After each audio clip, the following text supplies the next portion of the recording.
There's this really cool type of boat hull design called a Swath hull. It stands for small wake all thanks to hot dogs. The appeal of this design is that it's more stable in waves than a traditional boat hull. To understand this, we first need to look at a normal hull design. Normal hulls have a large waterplane area. Waterplane area is just the cross-sectional surface area of a boat hull at the waterline.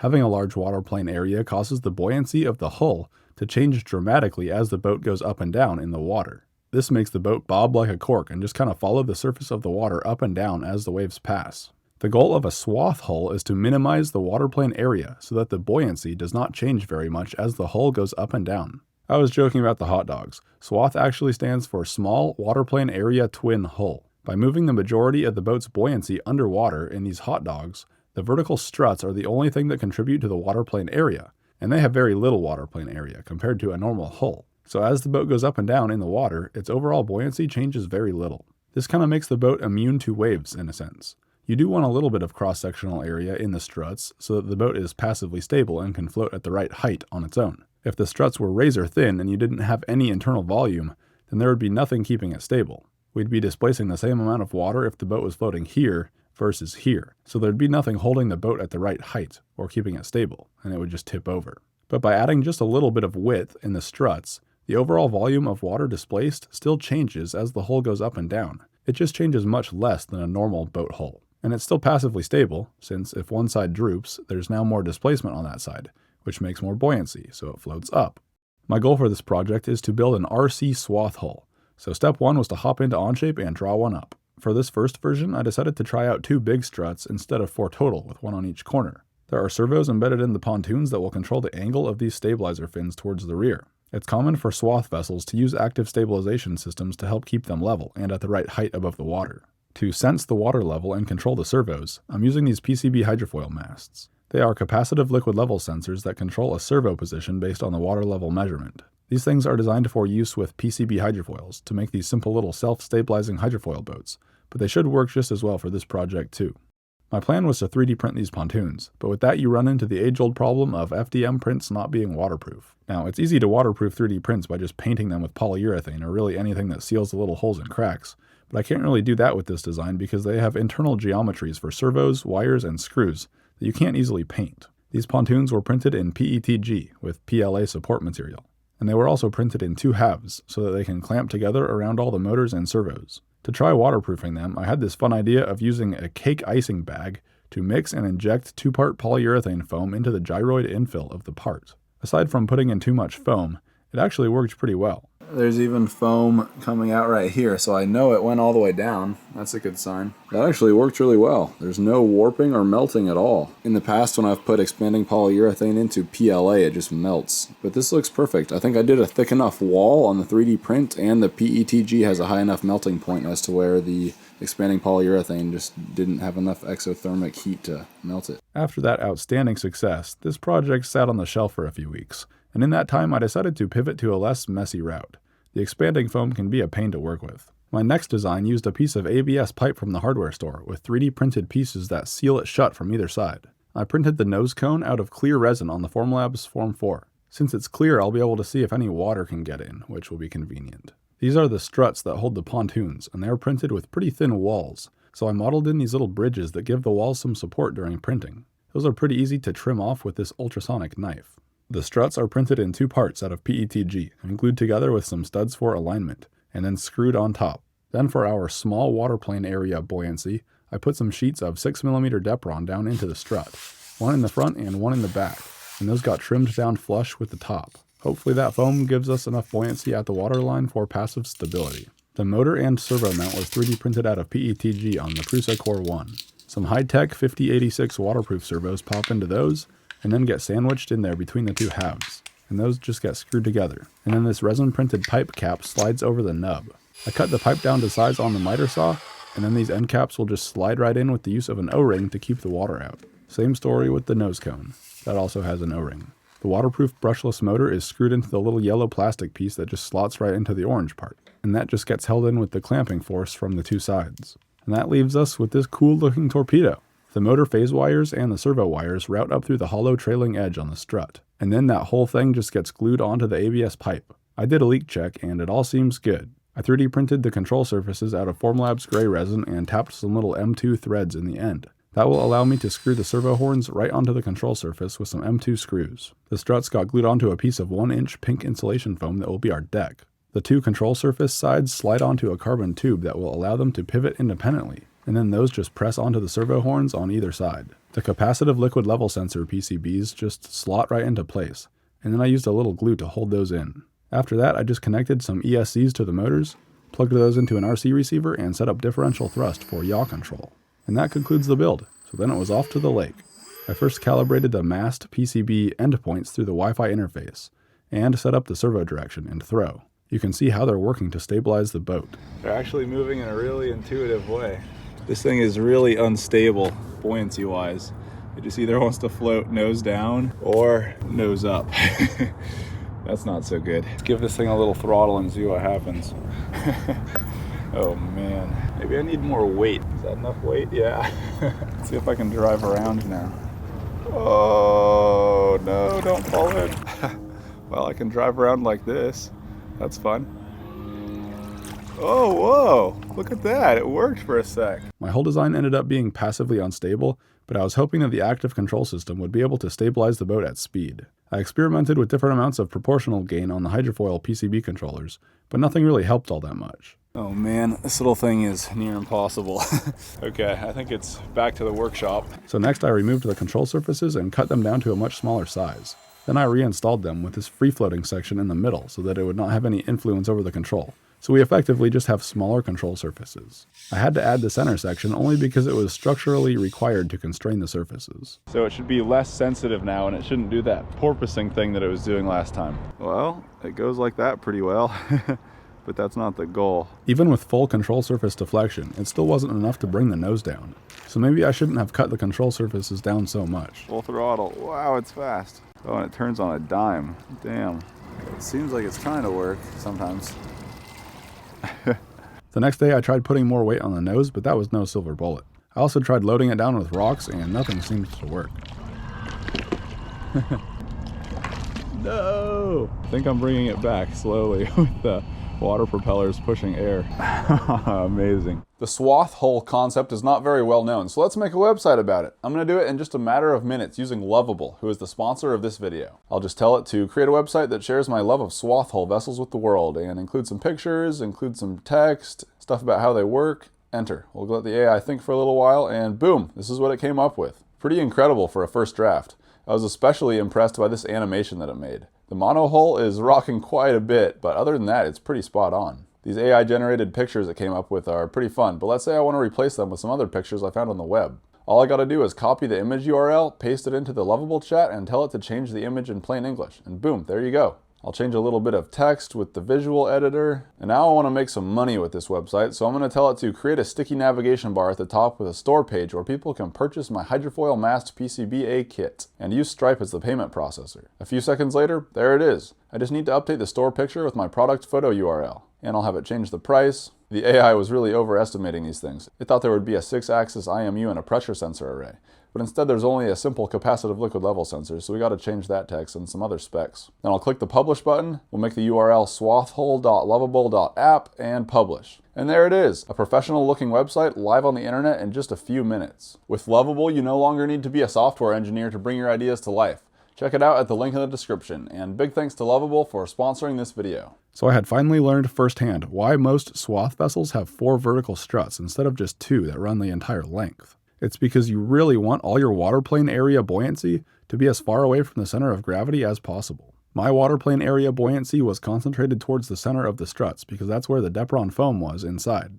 It doesn't matter how long or short your pontoons are underwater. You just really want your waterplane area buoyancy to be as far outwards from the center as possible. That's where the passive stability comes from. So that was just one thing I learned. Another thing I learned is that my active control system was not able to stabilize the passively unstable hull because my control surfaces were at the back. This leads to adverse control input. What you really want is to have the control surfaces at the front, and then at the back you just have a fixed stabilizer that doesn't move. But the control surfaces in the front are the ones that move around to control the pitch and roll of the vessel.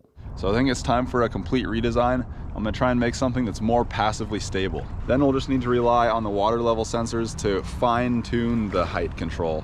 and not rely on them completely. So that'll be much better, I think. So with this new knowledge, I set out to design a third version. By the way, if you want to access any of these CAD models, they're available at the Onshape link in the description. You can 3D print the parts yourself, or just scroll back through the feature tree and see how I designed everything. Anyhow, this new version does not have 4 distinct struts, but there is no buoyancy in the center of the strut. The volume in the center has holes in the top and bottom so that it will fill with water and not contribute to any displacement. This should keep the buoyancy out away from the center and give us more passive stability than our previous model. Engineers get free access to Onshape Professional for 6 months at the link below. This time around, I printed the pontoon sections together out of clear PLA. I submerged them in water for several hours, and there was a little bit of water inside afterwards, so I should probably waterproof them somehow. Once again, I couldn't just paint the outer surface in some sort of sealant, because there's going to be complex inner geometry, as you'll see later.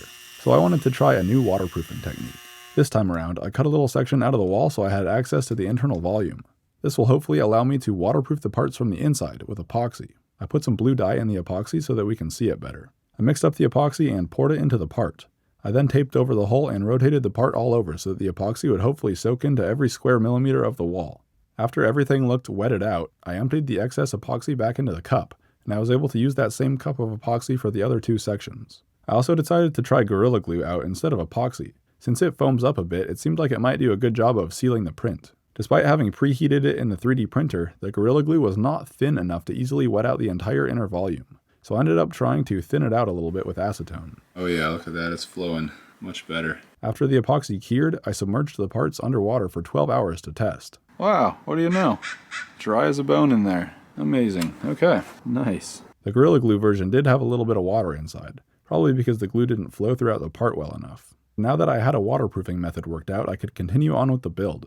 This version has an internal push rod and linkage that controls the canard from a servo above the surface of the water. I didn't want the waterproofing epoxy to seize up these moving parts, so I installed them beforehand along with a crapload of silicone grease to hopefully keep any epoxy away. That seemed to work pretty well, and the control linkages could move freely. Here's a threaded rod going onto the end of the 3D printed push rod to interface with the servo. And here's a better look at that internal linkage and how it rotates as the push rod goes up and down. Next, I glued all the hole sections together and used some little tabs for alignment. The motor phase wires got routed up through the strut, and then the motor mount slots right into a groove in the pontoon, and that gets held in with a set screw. Next, it was time for the rear horizontal stabilizer. I printed that in sections, and those all just slid onto some carbon rods. And the whole stabilizer assembly slots into some carbon rods in the pontoons to hold it in place. I put some little clevises on top of the push rods, and then glued on a big sheet of 1-inch pink insulation foam to the top as our deck. For the active stabilizing fins in the front, I pressed on some PETG fins, and had to use a C-clamp because it was pretty tight. After connecting some servos onto the push rods, we can see that they do indeed actuate the fins. Finally, I installed the hydrofoil mast PCB on the front, and with that, the build was complete. Okay, first time in the water. Let's see what happens. Oh, wow. That's actually a really good amount of buoyancy. Okay, let's get it powered on and see if it'll drive. Here we go, first drive. Oh no, it does not turn. Oh God, it's too long. I should have made it wider. I think it at least turns well enough to be able to drive it out into the middle of the lake and do a U-turn there. So despite it being a little tail heavy while sitting still, it levels out just fine once underway. So it's clear the stabilizers are working quite well. Yeah, so good. That thing is dope. Okay, let's give it some juice now. Whoa, at full throttle it seems maybe a little over-tuned. It goes fast. I'm gonna turn down the D term a little bit, and I'll turn the P term down a little bit too. For those of you who don't know, you use this hydrofoil control web UI to adjust the PID gains on the hydrofoil masts. This thing does not require a very precise PID tune. All you really need is some P, no I or D. So it wasn't hard to get it running pretty smoothly. As you can see, it's doing a pretty good job at being immune to the surface conditions of the water. It just cuts right through, whereas a normal boat would be bouncing up and down quite a bit. Oh, it's got a leaf on it. No wonder it was tilted sideways. Oh, it's got 2 leaves on it. Get off of there. If I take the battery off from the middle and move it up to the front, aha, look at that. Now it's level when it's standing still. That's how I should have had it the whole time. It's so cool how it just slices through the water. That's full throttle. So I was doing this test on the upwind side of the lake where the water was relatively calm. But next, I went to the downwind side where it's a lot rougher. The waves out there are pretty big for a little boat like this. I think the amplitude of the waves are taller than the boat hull itself. So I wouldn't expect it to work super well. So every now and then it would kind of nosedive and the deck would go underwater. This is what I get for making the front of the deck just flat and not giving it a nice angle so that it touches the water more gracefully. But other than that, it did really well in these conditions. I was impressed. I'm sure a normal boat of this size would be bobbing all over the place in these waves, but this one was relatively stable. It was still kind of moving up and down with the waves, but that's what you want considering that we only have about 10 inches of height to work with before it either bottoms out or comes out of the water. So overall, I was really impressed with how it did on this day. It's almost too good. It's kind of boring. But I guess that's the point of these swath hull vessels. You want them to be nice and stable and boring. This thing does a pretty good job at following the surface of the water. So I think that goes to show that our waterline, our cross-sectional waterline surface area is not that small. This is a swath hull, but it's not that swathy, if you know what I mean. Which is probably good, honestly, when your wave height is taller than the boat hull itself, which is what the conditions are like right now. The next day, it was even more windy. I've got an onboard camera on it now looking through the tunnel. Hopefully that looks cool. I was hoping you'd be able to see the fins moving underwater more, but unfortunately you really can't. Here's what happens when the proportional gain is turned up too high and you give it too much throttle. This popsicle stick here is glued onto one of the servo arms, so that we can see the movement as the servo is moving to try and stabilize the vessel. This way we'll be able to observe that the servo control system is actually doing something, because otherwise it's kind of tough to tell. So you can see the popsicle stick wiggling quite a bit. That goes to show that the control system is working quite hard to stabilize the boat. The position of the popsicle stick is directly controlled by the water level on the PCB, here. So it's cool to be able to watch the relationship between the water level moving on the PCB and the servo moving to control the canard. So I do have control over the set point with my RC stick here. So I'm gonna wiggle the roll axis now, and you'll see how the roll moves a little bit. I'm just controlling the PID loop set point and nose down. If I nose down and throttle up too much, it's gonna take a wave over the nose. Oh, it's actually not doing that. But you can see as I pitch up, it went up. Oh, and now we submerged it. So yeah, not a ton of attitude control, but definitely have a little bit. Yeah, the PID controller is definitely a little overtuned right now. Oh. Here's a view of the wake. It's pretty small, all thanks to those hot dogs. So the swath hull concept was a fun one to play around with. Again, this boat doesn't have a super small waterplane area, so in calmer waters I could probably get away without an active control system, but I definitely think the movable canards help with bigger waves quite a bit.